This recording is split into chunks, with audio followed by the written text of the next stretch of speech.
Hello, you mayhem makers. I'm Mindy with Quilting Mayhem, and today I want to show you how to cut bias strips. Now you can use them for making quilt bindings, or in this case I'm actually making them to do a facing for a shirt collar.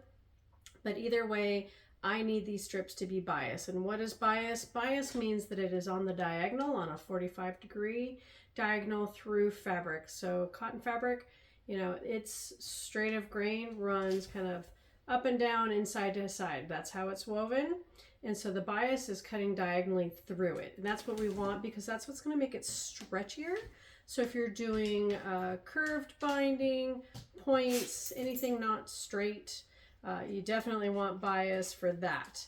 And then of course, like for the shirt collar that I'm doing, I'm trying to get it to go around a neck opening, so I need it to have some give to it. It's really not that complicated. People seem scared by it, but you're really just taking your fabric, and I have it lined up so my grain, is going side to side and up and down.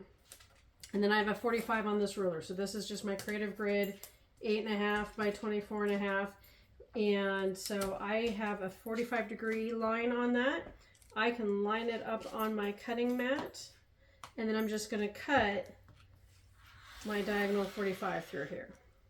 And because my ruler's not quite long enough for this fat quarter, I'm just sliding it a little bit, peeling that back so I can see. So I'm staying on that line and then going all the way across. So I now have 45 diagonal through this. I can then just start cutting, move one out of the way, 2.5 inch strips.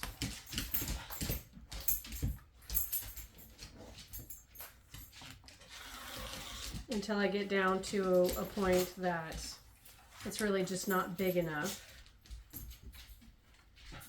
And you really can cut any width you want. Normally for me, for quilts, I do 2.5. Potentially for the shirt, I only want 2 inch because I don't need a wide piece to go on the neck of this shirt. So I can switch it and change and just do 2 inches. And once again, I'm gonna have to slide it so that I can get all the way. But because I now have one nice straight 45, I'm just following the 2 inch line there, and then I can peel it off. And because I'm doing a neck, I need a little more than one strip, so I'm gonna cut at least 2.